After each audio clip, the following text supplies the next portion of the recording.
අවුරුදු 27යි වයස ඉවර ගමන් නැද්ද? 27යි. අධ්‍යාපනයේ ඒ දේවල් ටික පොඩ්ඩක් හිතින් කියමු. මුලින්ම ඉස්කෝලේ ගියේ මගේ ගම කත්නෝරුවේ සිද්ධාර්ථ ගල්ගමුවේ විද්‍යාලයට ගමේ ඉස්කෝලේ ගෙදර ගාවේ ඉඳන් මීටර් 200ක් විතර. ඉස්කෝලේ ගියේ 4 පන්තියට විතරයි.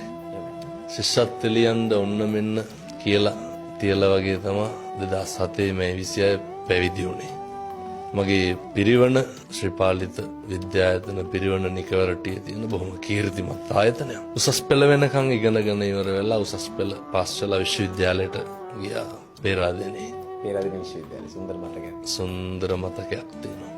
විශ්වවිද්‍යාලයට ගිහිල්ලා පශ්චාත් උපාධිය කැලණි විශ්වවිද්‍යාලේ සම්පූර්ණ කරා මේ පහුගිය දවස්වල. දිල්ලි විශ්වවිද්‍යාලේ පාඨමාලාවකට සම්බන්ධ වුණා. ලංකාවට ඇවිල්ලා දැන් මේ ධර්ම ප්‍රචාර කටයුතු බොහොම ඕනෑකමින් වගේම හරි අනුකම්පාවෙන් කරන කටයුත්තක් මම මේ